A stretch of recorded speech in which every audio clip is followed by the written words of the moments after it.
Hi friends, Ayyanar துணை சீரியலில் இன்றைக்கி நாளைக்கான எபிசோடு பார்க்கலாம். புதுசாக பார்க்குறவங்கள அதை சப்ஸ்கிரைப் பண்ணிக்கோங்க, லைக்கு ஹைப்பு கொடுத்து விடுங்க. வாங்க வீடியோக்குள்ளே பார்க்கலாம்.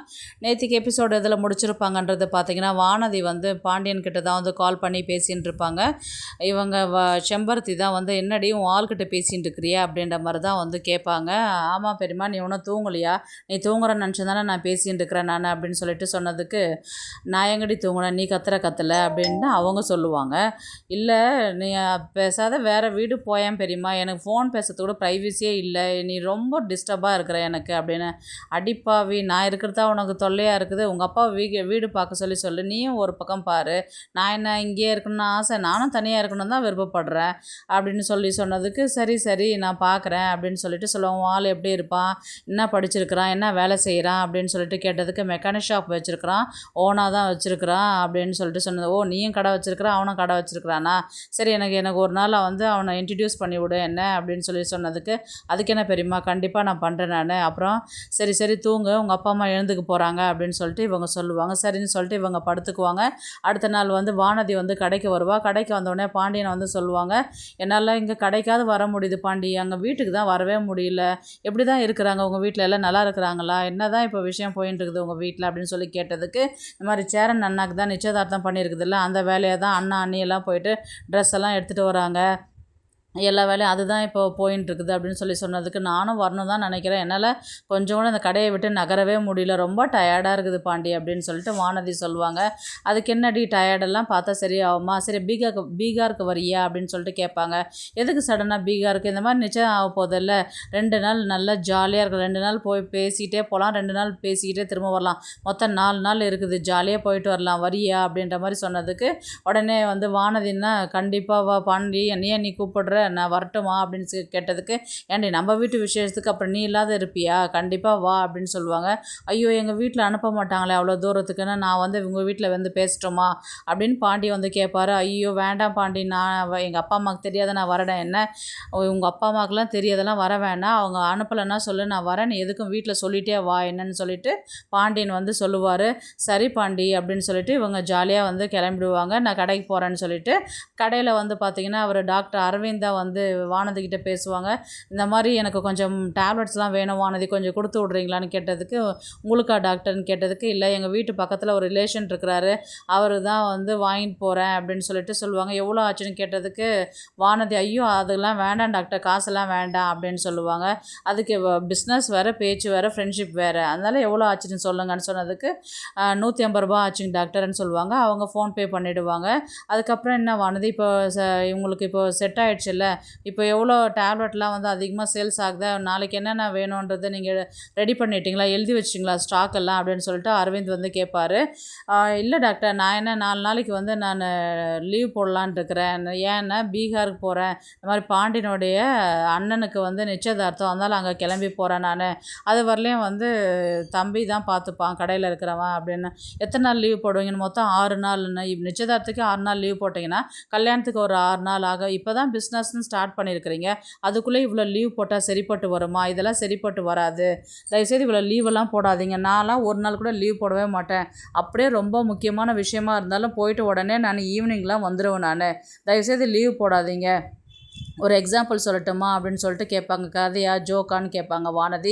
இல்லைங்க வானதி, நாங்கள் சொல்கிற கதையை கேளுங்க, இந்த மாதிரி நாங்களும் இந்த மாதிரி தான் கடை வச்சுருந்தோம், எங்கள் ரிலேஷனை பார்த்துக்க சொல்லி விட்டுட்டு போயிட்டோம், அவரால் எங்கள் கடையே லாஸாக போயிட்டு இன்றைக்கி நாங்கள் நடு தெருவில் நிற்கிறோம், அதனால் யாரை நம்பியும் விட்டுட்டு போகாதீங்க, உங்கள் கடையை நீங்கள் பாருங்கள், இப்போ பிஸ்னஸ் டெவலப் பண்ணும்போது பிஸ்னஸ் பார்க்கணுமே தவிர்த்து நம்ம ரிலேஷன்ஸ் சொந்தக்காரங்கெல்லாம் அவங்க அங்கே தான் இருப்பாங்க, அவங்க அப்புறமேட்டு கூட போய் பார்த்துக்கலாம், இப்போ ஒன்றும் அவ்வளோ முக்கியம் இல்லை, ரொம்ப கல்யாணம்னா பரவாயில்ல, நிச்சயதார்த்தத்துக்கெல்லாம் 6 நாள் லீவ் போட்டு போனீங்கன்னா அது சரிப்பட்டு வராது, யோசிச்சு முடிவு பண்ணுங்க அப்படின்னு சொல்லுவாங்க.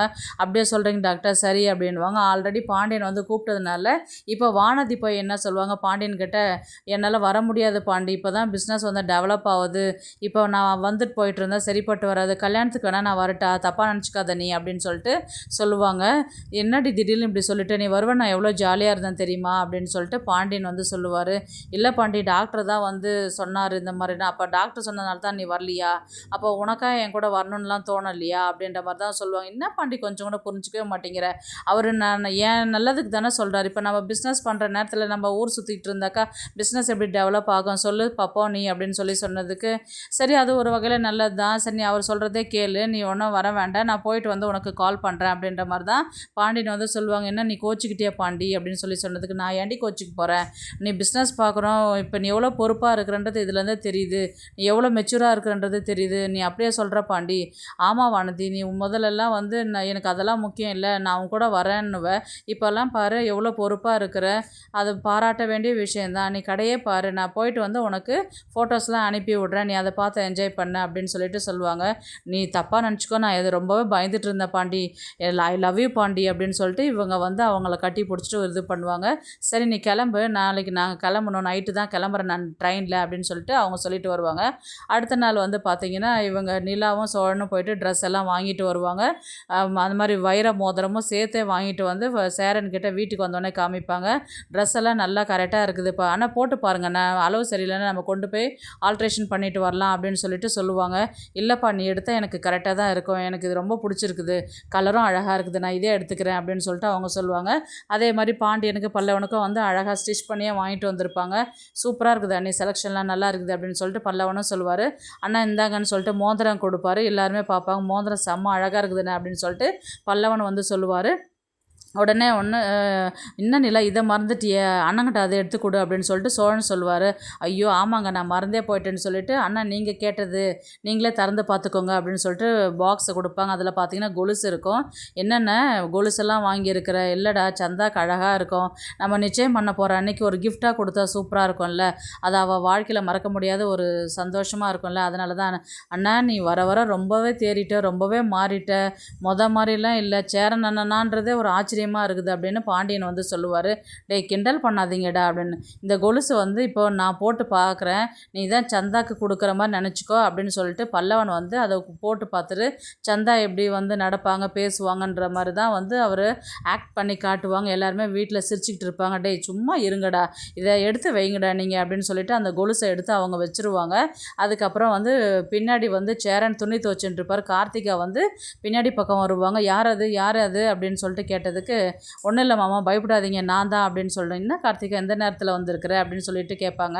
இல்லை மாமா சும்மா இந்த பக்கம் வந்தேன், அப்படியே உங்களை பார்த்துட்டு போகலான்னு வந்தேன், எப்போவுமே இந்த பக்கம் வந்தே ஒரு பழக்கமாயிடுச்சுல, அதனால் இந்த பக்கம் வந்தேன் மாமா அப்படின்னு சொல்லிட்டு கார்த்திகா சொல்லுவாங்க. இல்லைப்பா பூச்சி கிச்சி எதனா இருக்க போகுது, நீ ஏன்ப்பா நைட் டைமில் இந்த பக்கம் வந்த, நீ ஃப்ரெண்ட்லேயே வந்திருக்கலாமே அப்படின்னு சொல்லிட்டு தான் இவங்க பேசிகிட்டு இருக்கும்போது பல்லவன் என்னடா பேச்சு சத்தம் கேட்குதுன்னு சொல்லிட்டு வந்து பார்க்கும்போது, என்ன இவர் அண்ணன் வந்து எக்ஸ் ஆளுக்கிட்ட பேசிகிட்டு இருக்கிறாங்களே அப்படின்னு சொல்லிட்டு இவர் என்ன பண்ணுவார், நேராக பாண்டியனை வந்து கூட்டின்னு வந்து காமிப்பாங்க. அதை பாருண்ண அண்ணன் பண்ணுற வேலை, எக்ஸ் ஆளுக்கிட்ட எப்படி சிரித்து பேசின்னு இருக்குது பாரு அப்படின்னு சொல்லிட்டு சொல்லுவாங்க. டே கலிகாலண்டா, அண்ணனை இப்போல்லாம் நம்பவே முடியலடா, எனக்கே ஆச்சரியமாக இருக்குது, அண்ணன் இப்படியெல்லாம் மாறுவான்றதே தெரியல, பரவாயில்ல இந்த அளவுக்கு தேறிடுச்சு பாரு, ஆனால் நீ வேறண்ணா அவங்க எக்ஸுக்கிட்ட பேசிகிட்டு இருந்தேன், இது சந்தானி எல்லாம் பார்த்தாங்கன்னா அவங்க தப்பாக நினைக்க மாட்டாங்களா, அண்ணங்கிட்ட முதல்ல இதெல்லாம் சொல்லணுண்ணே அப்படின்ற மாதிரி தான் சொன்னதுக்கு, ஆமாண்டா நானும் தான் சொல்லணும்னு நினச்சேன் நான், சரி அண்ணன் பேசிட்டு வரட்ட நம்ம பேசிக்கலாம் அப்படின்னு சொல்லிட்டு தான் சொல்லுவாங்க.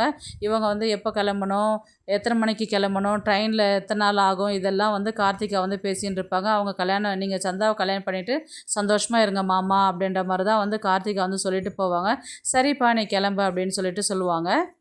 உடனே பாண்டியனும் பல்லவனும், அண்ணா இதெல்லாம் சரிப்பட்டு வரலண்ணா, எதுக்கு நான் உன் எக்ஸ் கூட அப்படி சிரித்து பேசிகிட்டு இருக்கிறேன் அப்படின்னு சொல்லி கேட்டதுக்கு, டேய் நான் எங்கடா சிரித்து பேசினேன், இந்த மாதிரி எத்தனை மணிக்கு கிளம்பணும் என்ன பண்ணணும்னு கேட்டுட்டு போகிறதுக்கு வந்துச்சுடா அப்படின்னு சொல்லிட்டு சொன்னதுக்கு, அதுக்கு நேராக வீட்டுள்ள வந்திருக்கலாமே, எதுக்கு பின்னாடி வந்து உன்னை பார்த்துட்டு அப்படி சிரித்து பேசிகிட்டு இருக்கிற, எல்லாத்தையும் எதையோ மறைக்கிற எங்ககிட்ட, நீ இந்த மாதிரிலாம் சந்தானி வரும்போதெல்லாம் பண்ணாதண்ணா, அவங்க தப்பாக நினச்சிக்க போகிறாங்க அப்படின்னு சொல்லிட்டு இவங்க சொல்லும் போது, டே உங்களுக்கு என்னடா அதெல்லாம் ஒன்றும் இல்லை, போய் வேலையை பாருங்கடா அப்படின்னு சொல்லிட்டு சேரன் வந்து இவங்களை அனுப்பி விட்ருவாங்க. அண்ணா எதுவும் ஜாகிரதையாக தான் இருக்கணும் அண்ணங்கிட்ட, அண்ணனை இப்போல்லாம் நம்பவே முடியல அப்படின்ற மாதிரி தான் வந்து சொன்னதுக்கு, ஆமாண்டா பல்லவா அப்படின்னு பாண்டியன் வந்து சொல்லுவாங்க. உடனே வந்து பார்த்திங்கன்னா எல்லாத்தையுமே பேக் பண்ணி வைக்கிறதுக்கு டைம் ஆயிடுச்சு இல்லைடா, எல்லாத்தையும் ட்ரெஸ் எல்லாம் எடுத்து வைக்கணும், என்ன 10 மணி ஆச்சு, ஒன்று இந்த ஆளை பாரு காணோம் அப்படின்னு சோழன் வந்து கேட்பாரு. ஏண்டா அவர் எங்கன்னா வருவார் இருடா, இப்போ டைம் ஆகும், அப்பாவும் தான் வரணும் இல்லை நிச்சயதார்த்தத்துக்கு, அதனால் கண்டிப்பாக அப்பாவை கூட்டிகிட்டு தான் போகணும், வருவாருடா எங்கன்னா உடனே வந்து சோழன் தான் தான் சொல்லுவார், எங்கன்னா குடிச்சிட்டு தான் விழுந்துட்டு இருக்கோம் அந்த ஆள், இவ்வளோ சீக்கிரம் வராது பாரேன் அப்படின்ற மாதிரி தான் சொன்னதுக்கு, டேய் அதெல்லாம் ஒன்றும் இல்லைடா வந்துருவாருடா அப்படின்னு சொல்லிட்டு சொல்லுவாங்க. உடனே வரதுக்கு டைம் ஆகிடும், இவங்க எல்லாருமே பேக் பண்ணிட்டு இருப்பாங்க. எங்கே இன்னும் ஆளுக்கான ஃபோன் பண்ணி பாருடா அப்படின்னு சொல்லிட்டு சொல்லுவார். உடனே சேரன் தான் வந்து கால் பண்ணுவார். கால் பண்ணிட்டு இருக்கும்போது பார்த்தீங்கன்னா நடேசன் வந்து கால் எடுக்க மாட்டார். ஃபஸ்ட்டு காலில், செகண்ட் காலில் வந்து எடுப்பார். இருங்கடா நான் வந்துட்டுருக்கிறேன் நான் அப்படின்ற மாதிரி தான் சொன்னதுக்கு, நான் தான் சொன்னேன் இல்லைடா வருவார், குடிச்சிருக்கிறீங்களான்னு கேட்டதுக்கு, அதெல்லாம் குடிக்கல நான், இதை வந்துட்டுருக்கிறேன் நான், வெயிட் பண்ணேன் அப்படின்னு சொல்லிட்டு வேனில் தான் வருவார். வேனில் வந்து இறங்கும்போது கூடவே வந்து பார்த்திங்கன்னா செம்பருத்தி தான் வந்து இறங்குவாங்க. இவங்கெல்லாம் வந்து அப்படியே ஷாக்காகி நிற்பாங்க. என்னது இது, யார் அதை கூட்டிகிட்டு வராங்க அப்படின்ற மாதிரி தான் வந்து பேசிகிட்டு இருக்கும்போது, பாண்டியன் வந்து இப்போ எந்நேரமும் அந்த இட்லி கடையில் நின்று பேசிகிட்டு இருப்பார் இல்லையா, அந்த லேடியா அப்படின்ற மாதிரி தான் வந்து இருட்டில் சரியாக தெரியாது, வெளிச்சத்துக்கு வந்து நிற்கும் போது தான் அவங்கன்றது கிளியராக தெரியும். நீங்கள் எந்நேரமும் இந்த கடையில், இவங்க கடையில் தானே நின்று பேசிகிட்டு இருக்கிறீங்க, இவங்க கடையில் தானே இட்லி வாங்கிட்டு வரீங்க, இப்போ எதுக்கு இவங்களை இங்கே கூட்டிகிட்டு வந்துருக்குறீங்கன்னு சொல்லிட்டு பாண்டியன் போய் கேட்பார். இவ என் கேர்ள் ஃப்ரெண்டுடா, இப்போ இவளை கூட்டிகிட்டு வராது என்ன பண்ணுறது, என் பையனுக்கு நிச்சயதார்த்தம் வரேன்னு சொல்லிட்டு சொன்னால், அதனால் நான் கூட்டிகிட்டு வந்தேன், என்னடா உங்களுக்கு பிரச்சனை அப்படின்னு சொல்லிட்டு இவர் நடேசன் வந்து கேட்பார். என்னப்பா நீங்கள் இந்த மாதிரிலாம் பண்ணுறீங்க, இப்போ நீங்கள் இந்த மாதிரிலாம் கூட்டிகிட்டு வந்தால் அங்கே பொண்ணு வீட்டில் தப்பாக நினைக்க மாட்டாங்களா, இதெல்லாம் தேவையில்லாத பிரச்சனை தானே பண்ணுவாங்க அப்படின்ற மாதிரி சொன்னதுக்கு, உடனே சோழன் வந்து எகிரிட்டு வந்து, இந்த ஆளுக்கு அறிவே கிடையாது, எந்த நேரத்தில் என்ன இந்த வயசில் இதெல்லாம் தேவையா உனக்கு அப்படின்ற மாதிரி தான் அவங்க கேட்பாங்க. இவங்க உடனே செம்பருத்தி வந்து, என்னால் உங்களுக்கு பிரச்சனை வேணாம், நான் கிளம்புறேன் நான் வீட்டுக்கு அப்படின்னு இவங்க சொல்லுவாங்க. இரு செம்பருத்தி நீ போவாத, இவனுங்க அப்படி தான் பேசுவானுங்க, அவனுங்கள உன்னை கூட்டிகிட்டு வந்தானுங்க, நான் தானே உன்னை கூட்டிகிட்டு வந்தேன், என் வீட்டு பையன் நிச்சயதார்த்தத்துக்கு தானே உன்னை கூட்டிகிட்டு வந்தேன், நீ வா, நான் தானே உன்னை கூட்டிகிட்டு வரேன், நான் கூட்டிகிட்டு வந்து விடுவேன்னு. யாருக்கு நிச்சயதார்த்தமாக இருந்தாலும் அவங்க வீட்டில் என்ன நினைப்பாங்க, கொஞ்சமாவது உங்களுக்கு அறிவுன்றதே கிடையாதா அப்படின்னு சொல்லிட்டு சோழன் வந்து எகிரிக்கிட்டு அடிக்கிறதுக்கு வருவார். உடனே வந்து சேரன் வந்து, டேய் கம்முன்னு இருடா, சும்மா கை நீட்டி போகிறீங்க, இவங்க நிச்சயதார்த்தம் பண்ணுறதுக்கு இவர் போகிறாருன்னா நீங்கள் யார் என்ன அப்படின்னு சொல்லி கேட்கும்போது, இவர் எனக்கு தெரிஞ்சவர் தான், எனக்கு சின்ன வயசுலேருந்து பழக்கம் அப்படின்னு சொல்லிட்டு சொல்லும்போது, உடனே நிலா தான் வந்து நடேசனை பார்க்குற மாதிரி இருக்கும். எக்ஸா அப்படின்னு அன்றைக்கி சொன்னது இப்போ வந்து அவங்களுக்கு ஞாபகம் வரும். இது அதுவான்ற மாதிரி தான் வந்து கேட்கும்போது, அந்த சைகையில் கேட்கும்போது நடேசனை வந்து தலையாட்டுற மாதிரி தான் இருக்கும். இது தேவையில்லாத வேலை, இவங்கள வேற எதுக்கு அங்கே கூட்டிகிட்டு போயிட்டு பிரச்சனை பண்ணணும், எதுக்கு தான் அங்கிள் நீங்கள் இந்த மாதிரிலாம் பண்ணுறீங்க அப்படின்ற மாதிரி தான் வந்து நிலா வந்து கேட்பாங்க. உடனே வந்து இது சரிப்பட்டு வராது, நான் கிளம்புறேன்னு சொல்லிட்டு செம்பருத்தி வந்து கிளம்புறதுக்கு போவாங்க. உடனே நடேசன் தான் வந்து திட்டி, ஒரு நிமிஷம் நில்லு, நான் தானே அவனை கூட்டிகிட்டு வந்தேன், என் பையன் அவனுங்க இது திட்டலன்னா எனக்கு என்ன, நான் அவனை கூட்டிகிட்டு வந்தேன்ல, ஏன் கூட வா, நாம் தனியாக போயிட்டு வரலான்னு சொல்லிட்டு தான் இவங்க தனியாக வந்து ட்ரெஸ் எல்லாம் எடுத்து பேக் பண்ணிவிட்டு கிளம்புவாங்க. என்னவோ போங்க வந்து தொலைங்க அப்படின்ற மாதிரி தான் வந்து இவங்க ட்ரெஸ் எல்லாம் எடுத்து வச்சுக்கிட்டு பேக் பண்ணிவிட்டு இவங்க எல்லாருமே கிளம்பி ரயில்வே ஸ்டேஷனுக்கு போயிட்டு ட்ரெயினில் உட்காந்து பேசிகிட்டு இருப்பானுங்க. உடனே செம்பருத்தி தான் வந்து ட்ரெயினில் வந்து இவர் நடேசன்கிட்ட வந்து பேசுவாங்க. இந்த பாருங்கள், உங்களால் உங்கள் பிள்ளைங்கள்லாம் உங்ககிட்ட பேசாத இருக்கிறாங்க, கஷ்டப்படுறாங்க பாருங்களேன் அப்படின்ற மாதிரி சொன்னதுக்கு, அவனுங்க கிடக்குறானுங்க, இப்போ தான் கோவப்படுவானுங்க, அதுக்கப்புறம் சமாதானம் ஆகிடுவானுங்க, நான் அவனுங்களை சொல்லி சமாளிச்சுக்கிறேன், நீ அதெல்லாம் யோசிச்சுட்டு இருக்கிற, ஜாலியாக வா, நம்ம எவ்வளோ நாள் கழித்து நம்ம இப்போ தானே தனியாக போகிறோம், நீ எதை பற்றியுமே யோசிக்கவே மாட்டியா, என் கூட இருக்கிறல்ல, ஜாலியாக இரு, உனக்கு என்ன வேணும்னு சொல்ல, நான் ஆசைப்பட்டதெல்லாம் வாங்கி தரேன், ஜாலியாக போவோம், நிச்சயதார்த்தத்தை பார்ப்போம், வீட்டுக்கு வருவோம், அப்புறம் என்ன கிடக்குது, அடுத்தது கல்யாணம் தான், கல்யாணத்துக்கும் கிளம்பி வா அப்படின்ற மாதிரி தான் சொல்லுவாங்க. உங்களுக்கு என்ன ஆனாலும் உங்கள் விஷயத்தில் நீங்கள் கரெக்டாக இருக்கிறீங்க அப்படின்ற மாதிரி தான் வந்து செம்பருத்தி வந்து நடேசன்கிட்ட சொல்லுவாங்க. நடேசன் வந்து, ஆமாம் பின்ன அன்னிலேருந்து இன்றைக்கி வரலையும் நடேசன் ஒரே மாதிரி தான் இருப்பான், கெத்து இல்லை அப்படின்ற மாதிரி தான் நடேசன் வந்து சொல்லுவார். உடனே வந்து அந்த இடத்துல இருந்து இவங்க எல்லாருமே வந்து இவங்க பேசுகிறத பார்த்துட்டு இவங்கெல்லாம் செம்ம காண்டாகி கோவத்தில் உட்காந்துட்டு போகிற மாதிரி தான் இருக்கும். அப்படியே எபிசோடு வந்து முடிக்கிற மாதிரி இருக்கும். பார்க்கலாம் கதையை வந்து எப்படி எடுத்துகிட்டு போகிறாங்கன்றது. நடேசன் வந்து செம்பருத்தியை கல்யாணம் பண்ணிக்கிட்டா குடும்பத்தில் இருக்கிறவங்க ஏற்றுப்பாங்களா ஏற்றுக்க மாட்டாங்களான்றது தெரியாது. பார்க்கலாம் கதையை எப்படி எடுத்துகிட்டு போகிறாங்கன்றது. இந்த வீடியோ உங்களுக்கு பிடிச்சிருந்தா ப்ளீஸ் லைக் பண்ணுங்கள், ஷேர் பண்ணுங்கள், சப்ஸ்கிரைப் பண்ணுங்கள். தேங்க்ஸ் ஃபார் வாட்சிங்.